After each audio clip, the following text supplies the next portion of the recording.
podem aí estar influenciando na aquisição de infecções relacionadas à assistência à saúde.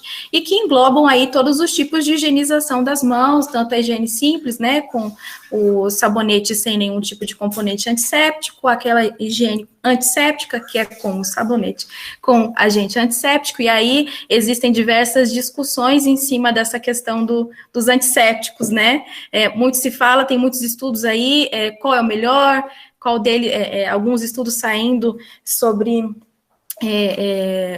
o que seria mais ideal para utilizar, quais setores a gente poderia implantar. A gente sabe que alguns manuais falam de triclosan, clorex, PVPI, qual seria o ideal, qual já não está mais sendo ideal para a gente poder utilizar, né?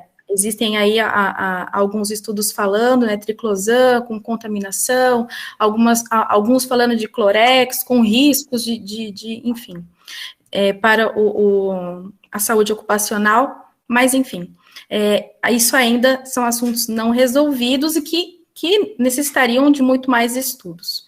A fricção antisséptica das mãos com produto alcoólico e a antisepsia cirúrgica das mãos. Então, sempre que a gente falar de higiene de mãos, a gente está falando de todas essas técnicas. Pode passar.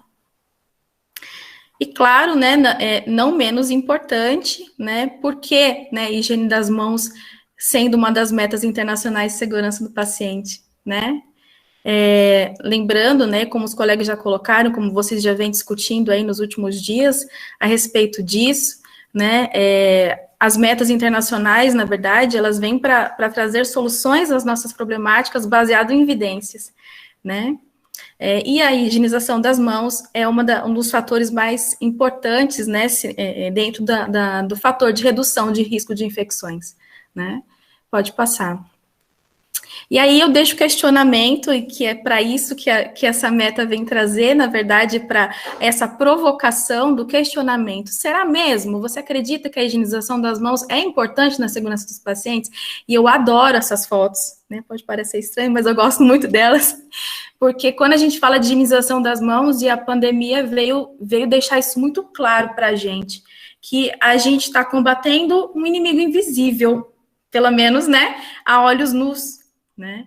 E quando a gente vê esse tipo de foto, parece uma coisa tão absurda, né? Mas se as bactérias fossem visíveis dentro do hospital, acho que a gente, né, teria um pouquinho mais de cuidado e ficaria talvez um pouco mais fácil para a gente poder lidar com isso.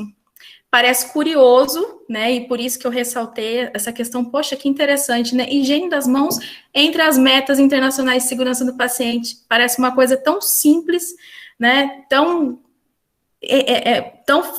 fácil, tão dentro do nosso cotidiano, mas que até hoje é um desafio dentro das unidades de saúde, para conseguir fazer implantações e adesão dos profissionais, né? Acho que a gente nunca imaginou, pensando agora também na pandemia, que a gente ia ter que higienizar as mãos antes de entrar no supermercado, né? Quantas coisas foram implantadas para a gente e que fizeram não só os profissionais de saúde, mas a população em geral entender que higienização das mãos é tão importante na prevenção de doenças, né? E aqui nesse cenário da questão da segurança do paciente. Claro que a gente não pode se esquecer aí dos nossos precursores e que já falam disso há muito tempo, né? Samuel Weins, com o grande estudo que ele fez e que iniciou toda essa questão, né, de importância de higienização das mãos. A própria Florence Nightingale também trouxe isso, falava-se muito sobre isso, sobre prevenção de infecção, sobre métodos e ações de prevenção dentro das unidades hospitalares, né? Pode passar. E aí a gente pensa, Samuel Weins, Florence Nightingale, 1800 e pouquinho aí, né? E se falava de higienização das mãos, e a gente pensa, poxa, e agora? E hoje, né? Não vou nem falar de dados em época de pandemia, né? Vamos falar de dados um pouquinho antes, né? Que já eram extremamente preocupantes, né? Imagino como serão os nossos dados, ou como foram os nossos dados aí durante esse período, mas se a gente for falar de uma época de antes de pandemia, a gente tem um dado aí de 2016, onde 14% dos pacientes internados no Brasil adquiriam infecção, né? E podia levar até 100 mil mortes por ano, né? E o mais curioso de tudo isso, e até essa colocação da Organização Mundial de Saúde fala, é que o simples ato de uma higienização das mãos antes do cuidado, após o cuidado, dentro dos 5 momentos para a higienização das mãos, pode reduzir isso em 70%. Né? E se a gente também for colocar isso dentro do cenário que nós estamos vivendo, agora em agosto a gente recebeu uma nota técnica, não sei quantos de vocês acompanharam, mas do aumento da multiresistência devido à pandemia, né? E claro, é o envolvimento, muitas das vezes, do uso inadvertido ou da falta de racionalização de antimicrobianos, mas se a gente não tem práticas seguras de saúde, né, de segurança, principalmente em higienização das mãos e em práticas de precaução, as bactérias, os micro-organismos multiresistentes, eles não vão ficar num paciente só, né? Então, as ações, elas têm que andar em conjunto. E aí eu falo, né, eu penso, né, olhando essa frase, será que ela nos traz ânimo, né, em saber que a higienização das mãos pode reduzir 70% dos casos, ou ela nos traz preocupação? Não sei, eu, enquanto profissional de controle de infecção, fico no meio termo, porque é uma situação, uma ação simples, mas extremamente desafiadora. Pode passar. E aí a gente se questiona como a gente pode melhorar essa adesão, né? A Organização Mundial de Saúde, ela já tinha lançado, já desde 2009, uma atualização em 2013, sobre os guias de implementação da estratégia multimodal, né? Que é de implantação e de melhoria das práticas de higienização das mãos. Eu coloquei ali os tópicos, mas a gente vai citar eles um a um. Pode passar. E aí, para iniciar, a gente...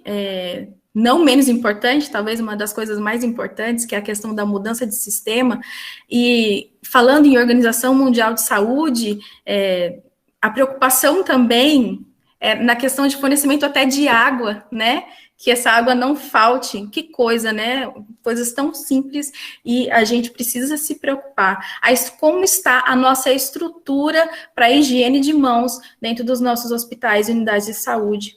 Será que a gente está tendo coisas simples, como uma pia para higiene de mãos, um papel adequado, um sabonete líquido de qualidade, né? Porque não adianta a gente ter essa estrutura e não ser estrutura que vai manter a adesão daqueles profissionais. Não adianta nada eu ter uma papeleira com um papel que não é de boa qualidade, que vai fazer os profissionais não utilizarem, ou que eu não tenho um profissional que consiga manter o papel, o sabonete, né? Parece coisas tão simples, mas que no nosso dia a dia acontecem e que impactam muito na higienização das mãos. O acesso também aos produtos alcoólicos, né, no ponto de assistência, a gente sabe que a gente tem uma RDC falando sobre isso, que é a RDC 42, com uma obrigatoriedade da oferta de álcool gel no ponto de assistência, e muitas das vezes, em muitos locais, a gente ainda vê essa prática inadequada, mesmo agora, né, agora todo mundo anda com álcool gel, pelo menos na bolsa, na entrada dos estabelecimentos, mas ainda dentro das instituições a gente tem essa fragilidade. Pode passar. O segundo item, o segundo pilar estratégico é a formação e educação, e eu acho que isso se repete em todas as metas de segurança do paciente. Não tem como a gente implantar metas de segurança dentro das unidades de saúde sem uma adequada formação e uma educação, e ela deve ser permanente, né? Tem que ser contínua. E aí eu coloco o pensar fora da caixa, né? Como foi bem colocado aí anteriormente,